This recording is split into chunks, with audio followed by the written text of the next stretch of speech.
Pilipinas dapitan ng Pukalyong Shipping Lines. Ano siya, arrival na siya, so gamay ra siya, no. So kikan siguro na siya sa Iloilo o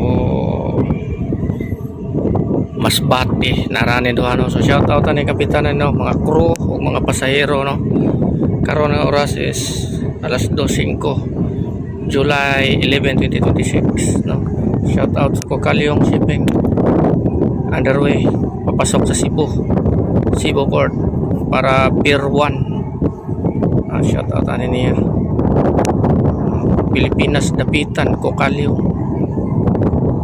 So ayun sila kanana, sila mga tagbot masi sa ila dito, safety sila dako kailan tagbot.